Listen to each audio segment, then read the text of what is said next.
കേൾക്കാം. ചേച്ചി എങ്ങനെയുണ്ട് പൂരം? മക്കളെ കേട്ടെടുത്ത് വന്നിട്ടുള്ളത് തൊഴുകാൻ വന്നാണോ? തൊഴുകാൻ വന്നതാ. കല്ലടിക്കോട വീട്. ഇവിടെ ഒറ്റപ്പാലത്താണ് എന്റെ വീട്. സ്വന്തം നാട്ടിലെ പൂരം ആഘോഷിക്കാൻ വന്നതാ. അതാ കുട്ടികളുണ്ട്, രണ്ടാള്. ഇത് മേമയുടെ മകളാ. എല്ലാരും പൂരം അടിച്ചു പൊളിക്കുക. പേരെന്താ? ഗംഭീരമായിട്ട് പാട്ട് പാടില്ല. അംഗൻവാടി പോണ്ടോ?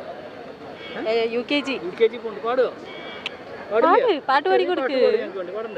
മോളുടെ പേര് നിത്യ. പൂരം എല്ലാ വർഷവും കാണാറുണ്ടല്ലേ? കഴിഞ്ഞ വർഷമൊക്കെ വന്നിരുന്നോ? പൂരത്തിനൊന്നും വാങ്ങി തന്നില്ലേ അമ്മ? കളിപ്പാട്ടൊന്നും വാങ്ങി തന്നില്ലേ? പാട്ട് പാടുവോ? പാട്. ഞാൻ പഠിക്കും. രണ്ട് മടി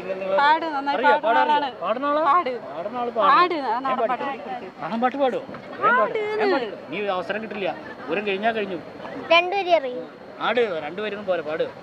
നെരുയരണ് നോവുയരണ് കാവിലമ്മ ഉണര്, നെരുയരണ് നോവുയരണ് കാവിലമ്മ ഉണര്, അട്ടിപ്പൂമുടിയാടും കാവിൽ അട്ടപ്പൂമലരേ, അട്ടിപ്പൂമുടിയാടും കാവിൽ തെച്ചിപ്പൂമലരേ, നെരുയരണ് നെരുയരണ് കാവിലമ്മ ഉണര്, നെരുയരണ് നോവുയരണ് കാവിലമ്മ ഉണര്.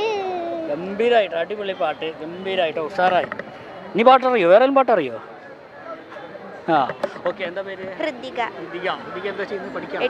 എവിടെ പഠിക്കുന്നത്? 8ൽ NSS സ്കൂളിലെ കലാപ്രതിഭയും കലാതിലൊക്കെ എന്തെങ്കിലും കണ്ടിട്ടില്ലേ?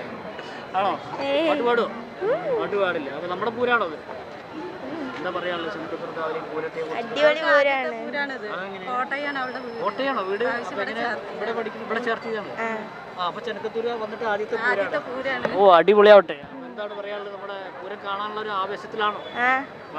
അപ്പൊ അവിടെ പൂരം ഇല്ല. കോട്ടയത്ത് ചടങ്ങുകൾക്കാണ് പ്രാധാന്യം അവിടെ അല്ലേ? അപ്പൊ ആദ്യമായിട്ടാണ് ചെനക്കത്തൂർ പൂരത്തിൽ പങ്കെടുക്കാനുള്ള ഒരു ആവേശത്തിൽ നിൽക്കുകയാണ് അല്ലേ? സാറാവട്ടെ. എത്രയല്ല പഠിക്കുന്നത്? 8ൽ. ഓക്കെ. അപ്പൊ എല്ലാവർക്കും പൂരാശംസ. Thank you.